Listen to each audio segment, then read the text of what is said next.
Welcome to Seymour from the Front Pew podcast, coming to you from the broadcast studio at Seymour First Baptist Church in Seymour, Tennessee, and featuring thoughts and discussions around loving God, loving others, making disciples, and living the life. I am your host, Tiger Brooks, and now, on to the podcast.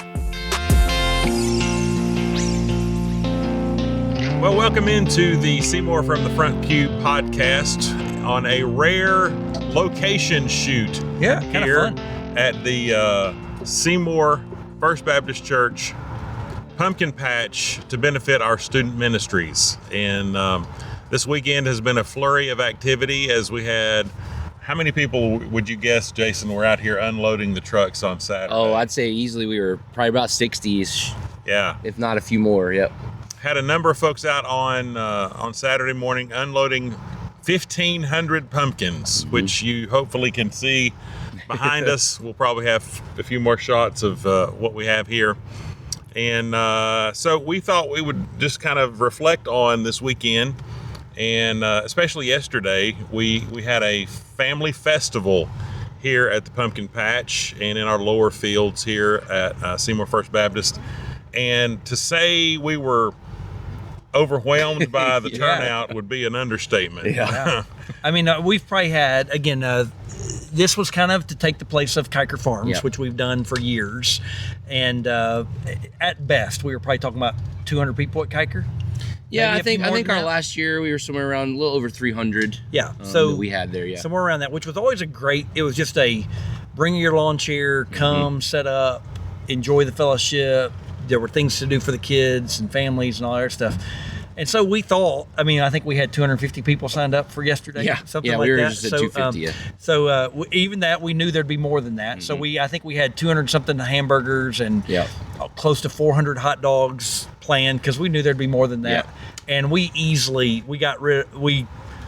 sold out of all of that. It was all free, gone. But sold out of all of that. We easly had 500 people here, I think. And so just amazing to see the turnout. And beyond that, man, just a great field, just a time to be able to come together and fellowship. And we didn't have to have a lot of people that were working and serving. I think that'll change for next year a little bit. We'll have to have a little bit more of that going on. You know, the thing about the family festival, that Kiker itself, part of what it is it really was just a family fellowship. Folks just came and we wanted to recreate that, and I think we did. Now I think there are there's obviously going to be shifts in some things that we do to tweak it, make it better, make it more efficient, and different things of all that. But the purpose was to bring a family fellowship here on our property, and just to do something, allow our families to kind of come together. And that was one of the cool things, when I had opportunities to go down the rare moments that I felt like I could get down away from the pumpkin patch to talk to some people and fellowship with some folks. Just like some of our folks, one of the comments that I kept hearing was, we don't just come and sit on our property and fellowship with each other. And we don't do that. And this is an opportunity for us. There's always some reason why you're here or whatever else. And we do so many community activities, and we want to do those community activities, but we don't just have just those family fellowships, those church-wide fellowships. And we've got, my gosh, we've got the perfect space for just a beautiful place to come and just fellowship and be out here, especially this time of year, which is just beautiful weather. Yeah, the weather was phenomenal. It was perfect. Yeah. But what happened in the span of that, and I think this is a beautiful thing that's a part of us and who we are and the identity of who we are, is that we do so much that is community driven. People drove up and thought we were doing a community event. Which was great. And I had opportunities that, as I was standing up here and people were coming in, that they just said, hey, what's going on? And I'd say, we're doing a church-wide fellowship. And the question was, well, can we stay? Absolutely. Yeah. Come and stay, come and be a part and join in with what we're doing. And it was just a beautiful time. It was a fun time. It was crazy. It was busy. Yeah, and I think we landed on something that we'll definitely be doing again. Yeah. And so there'll be some things that alter and change. But the biggest thing I would say is remind everybody, bring your camping chairs. Yeah. And if you got a pop-up, bring a pop-up and just plan to come and just hang out and fellowship. Yeah. And we'll probably have a few more things that can be done. But that's what I was telling somebody this morning. I mean, like, if you wanted to just come and sit, you could just come and sit and enjoy.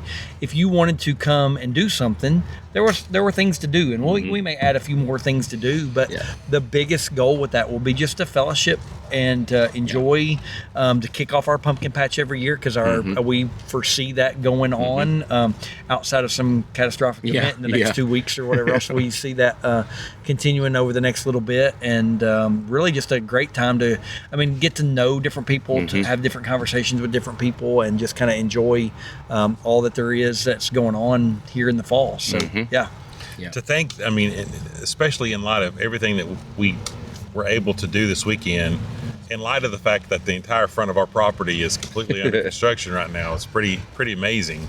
Because honestly and thankfully, we haven't sacrificed a tremendous amount of parking in order to build the new parking and entrances that are going on up here, which have created a lot of buzz in and of themselves. We literally just had a local community member stop by just simply to ask what's going on, because the curiosity is out there. And so anyway, it's been amazing. And like we said, we want to spend a little bit of time just talking about the pumpkin patch, because that's really why we wanted to relocate our festival here rather than Kiker Farms. We kicked that off officially today, as we are recording this, which we're recording this behind the scenes here. This is the 13th of October. This will run through the October 31st. So the next several weeks, we're going to be out here offering pumpkins. But Jason, you brought this kind of here, even though you've been here a number of years now. This was something you had done in North Carolina and just had never felt led to get it kicked off up here yet. But here we are. Yeah, so talk about that. The way I would reword that is that I've wanted to bring it here. Yeah. It is an undertaking. It's a lot of work. I did the pumpkin patch. I guess I should say I did a pumpkin patch in Greensboro, my previous church, for 5 years. Before we shut it down the last year, because I knew that God was moving us and He was bringing us here. And so I didn't want to leave it for someone else, because again, it's a lot of work. And there, we had tons of volunteers. We had lots of people that would come out, and towards the end of it, we were able to get more folks that could kind of cover. But for the most part, we ran it actually the last week of September all the way to October 31st, and we didn't sell on Sundays. That's the only day we didn't sell, and so I literally was there every single day, and that was a lot. And so that made it challenging for me. And so whenever we started, I wanted to bring it here. I didn't want to bring it here and have to cover it because that just would be a lot. Right. And so the beautiful thing is that Sean was a part of the pumpkin patch. He worked it as a student. He was a volunteer with it as we were doing it there in Greensboro. And so that was one of the things that whenever he was coming here that we talked about. And I said, man, now with you coming, I want to bring the pumpkin patch. Right. And it allows him to share the load. Yeah, share the load of leading it specifically. Now, again, our volunteers are doing a ton for us in all this. And I would even say we probably still need volunteers. We do. So this is going to air on Tuesday of the pumpkin patch. We still need volunteers. And you can do it as a family. Your whole family can come up and be a part of that and work everything and just help people. It's also a great place to engage the community and just talk to them about what's going on in the life of our church. And we talked about the construction going up. There's a sign, kind of a map of what's going on with construction. So if you're really interested, you can come up and see that at the checkout area too. There's a map of the construction and what that's supposed to look like when we're done and with all that too. So so lots of good things going on. Yeah. And the great part about the pumpkin patch is, a lot of folks don't realize this, but I mentioned this in church yesterday when I was doing the announcements that it's funny when you're outside, all the distractions that are out here compared to inside of a little room upstairs. But I made the comment that if this was only a fundraiser, it wouldn't be worth it. Right. It's not number one, I'm not in the fundraising business. Obviously, that's a part of student ministry. You need fundraising, and we've been blessed to not need a lot of fundraising. We really don't do a lot of that. And don't want to do a lot of fundraising. Would prefer not to do much. But the reason that I wanted to bring this here is really less for the fundraising aspect and more for the ministry side that we're able to do. And it's just a beautiful opportunity to engage the community. I mentioned we've got 310 kids in different preschools, daycares, public schools that we're already committed and going to do, taking some of our $3 pumpkins. They'll purchase those $3 pumpkins. That's all that they'll do. They'll do face stickers, coloring sheets. We'll also have, we'll take the Pumpkin Patch Gospel. We'll do a little thing like that. Take some big pumpkins and we do different gospel presentations with them, just to engage them with the gospel. And it's just an incredible way to get into certain areas that we wouldn't necessarily go to do and share the gospel with kids. And we've got folks that will be coming on property doing field trips. I fully anticipate, I think we've got 7 different groups we're doing that with this year. I fully anticipate next year we'll have between 12 and 14. And I love whenever we talk about this all the time, that getting people on our property is opportunities to break down those barriers. And that's going to be one of those opportunities that if we can bring some of those groups onto our property, they go home with a little thing that's got our logo on it. Maybe they go home with a little flyer that tells about different information and says, this is who we are. We'd love for you to come visit us. Just an opportunity, again, to engage our community. So you've got roughly 7 of those planned. Are there any open spots? Say there's a teacher or a homeschool co-op or something that's listening. Are there a couple open spots still? We usually try to do those in the morning before we open the patch. So the patch opens in the weekday. It'll open at 10 o'clock every day. Saturday is 8 a.m. to 8 p.m. because we've got soccer in the morning, so we want to be here and be able to engage them. But during the day or during the weekdays, we love to be able to go to some of those places in the mornings, like the 8 to 10 o'clock session or time slots, because it allows us, we're not having to take people away from work in the patch. We can be present and do that, but we can always make some arrangements. If there's a time slot in the afternoon, we can make that happen. We would love to come and engage with any kids that we have the opportunities to engage in, and it's a great opportunity to do that and just to engage them. So it's a fun time to do that. All right, we've talked about kind of the effect on the community here. Talk about like the company itself. I mean, it's been kind of neat. Jason's again worked with this company on and off for several years, or at least several different times. Tell a little bit about them and how that all came about, what they do, all those types of things. So Pumpkins USA is the I think the overall company, so to speak. So they are an organization, and their actually headquarters is in Greensboro, North Carolina. Funny thing is, we started, Greensboro's the church. I was in Greensboro whenever, that's my previous church. And I had no idea. I didn't know they were in Greensboro. We got flyers that said this, and we're like, hey, let's do that. And as I started talking with them, they said, well, our headquarters are here in Greensboro. I was like, didn't know that. So, but their headquarters are in Greensboro, and but they've moved their growing facility, so they need a massive growing property. And so they moved their growing facilities to New Mexico.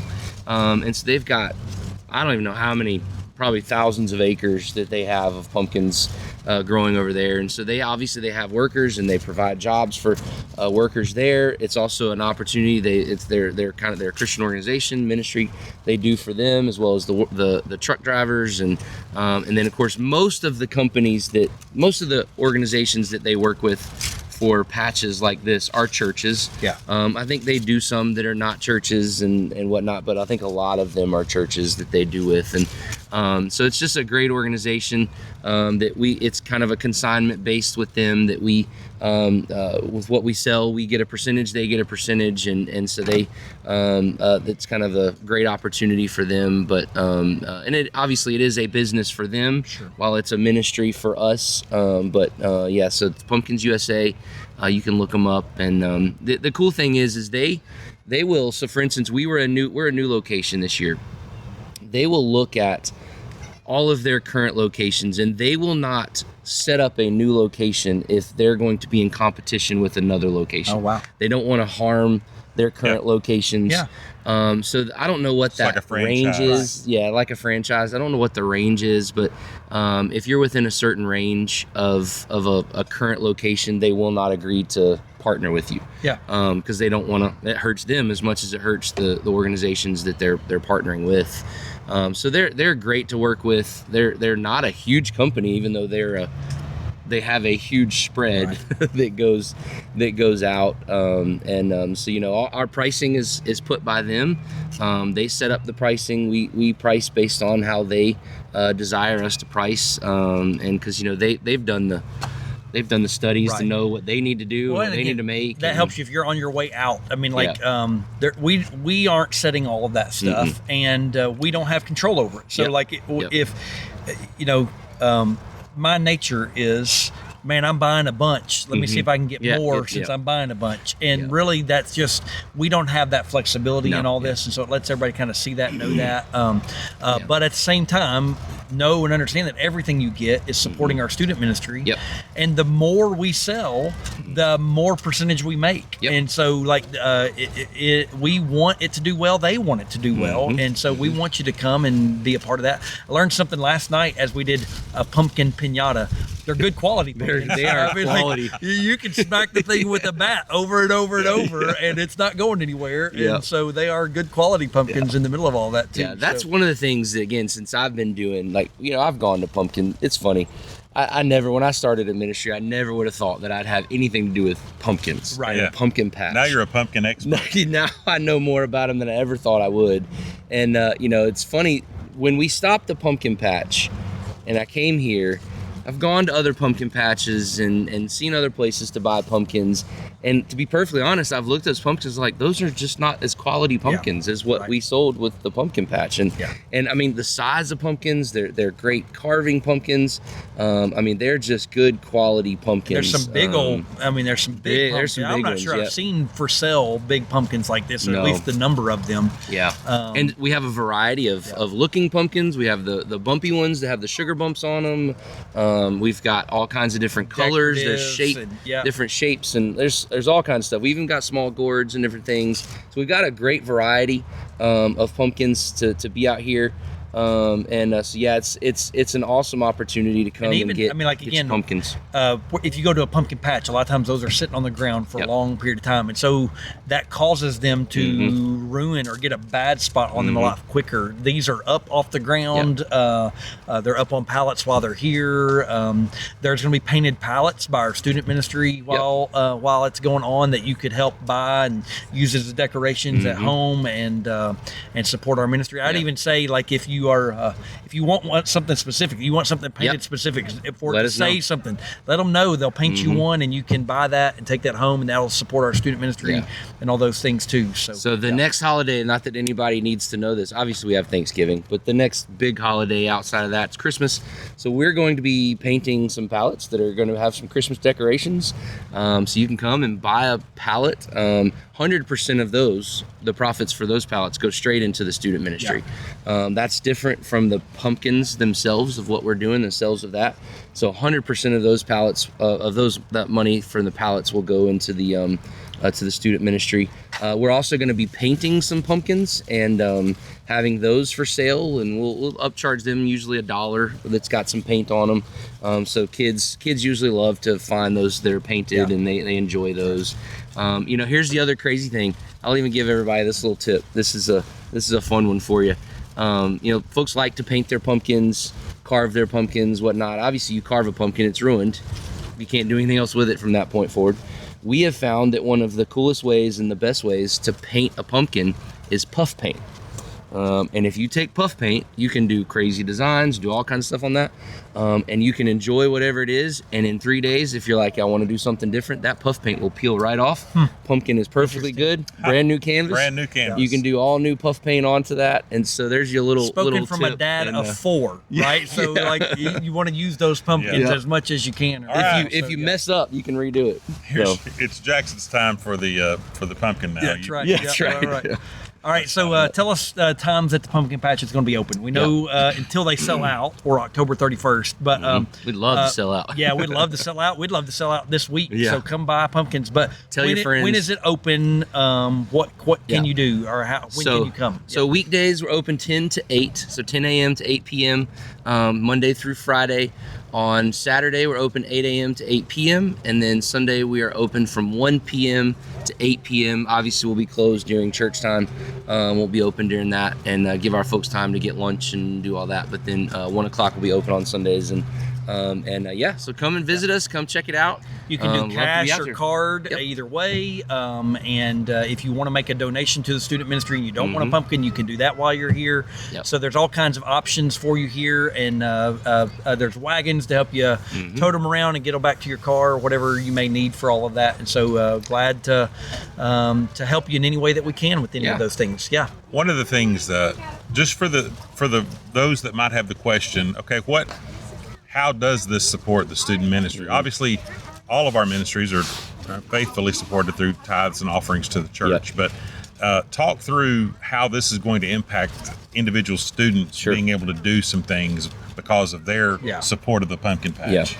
So in a couple different ways, one of the ways is, that I would say right out of the gate, we are always going to make an effort for any student to go on anything that we do, whether they can afford it or not. And if they can't afford it, we find sponsors. We have folks that are great to do sponsorships, and we will continue to ask folks to help with sponsorships and stuff. But that allows if we have extra that we can do that. We can use some of this as maneuvering a little bit. But also, again, our students are coming and working with their families, and so that will go into we'll kind of make a spreadsheet that we know who's kind of worked, and they will get that we'll take off on certain events. Really the big ones that Sean and I've talked about right out of the gate, helping to cut some cost, are the two big trips as far as cost wise, which is Strength to Stand, which is our January winter retreat, and then it's for also Infuge, which is our big summer missions trip that we do, that we can help offset the cost, because those are the more expensive trips, events that we do with the student ministry. Obviously one of those is a mission trip, and one of those is just an incredible discipleship weekend. It, in a lot of ways, I even consider that a lot of missions that goes into there, because our dorm students go on that trip with us. And so there's a great ministry opportunity and missions opportunity that our students are having to do as they engage with our international students that are there staying in the cabin here in Pigeon Forge with us for that as well. And so it goes to supplement the cost of certain events, as well as to help in certain areas to be able to sponsor and just supplement those areas of our budget that we can do. And then we got a great spot to take pictures with your family and those types of things. And all those pumpkins are for sale too. So they are. You can come and buy them. So still we'll have to set up new ones or whatever. Yeah. So, I mean, I think we've talked about this. I don't know. Maybe there's a more picturesque pumpkin patch scene, but it would be hard pressed to find one. We challenge you to show us where we are located. It is a gorgeous setting. It's amazing out here, and it's cool that I think I've mentioned this before. One of the things, there's a nostalgicness for me, if I'm being honest, when it comes to the pumpkin patch. Roman's first birthday party was in the pumpkin patch. We had it with him, and great memories that were made. I encourage our folks, if you're curious in this and you've got some extra time, even for our senior adults, for our folks that are just they're just at home during the day, you would absolutely love coming out here, spending time with our students, with their families, and just sitting in the pumpkin patch fellowshipping with them, enjoying the beautiful scenery and day that we have. Especially with the weather the way it's supposed to be over the next 5-7 days. I mean, it's beautiful. So yeah, we'd love for you to come out and help. But anyone else, we'd love for you to share this with folks and let them know what's happening. Come and buy some pumpkins, get some decor for your fall decorations, and support our student ministry. Yeah, sounds great. All right, that's it for Seymour from the Front Pew Podcast, the Pumpkin Patch edition. We hope that you will come out and enjoy, just come out and hang out, enjoy the beautiful weather, enjoy the scenery, and take a few pumpkins home for the holidays. It will be great for you. I also looked over here, something that hit my mind is we've got some of those white pumpkins, and of course the natural pumpkin color is orange. So those of you who are volunteer fans like myself, you can get a combination and do a nice little UT spread, on the front porch of the house. Yeah. Just my suggestion. But no, there's all kinds of fun to be had out here at the Pumpkin Patch. Get a palette painted in the Power T and then put white and orange. There you go. There you go. We already have a Power T getting ready to be painted now. There we go. Exactly. There we go. So, This North Carolina fan knows where his bread's buttered up here in East Tennessee. All right. Thanks again for listening, and tune in next time. Who knows where we might be. Thank you.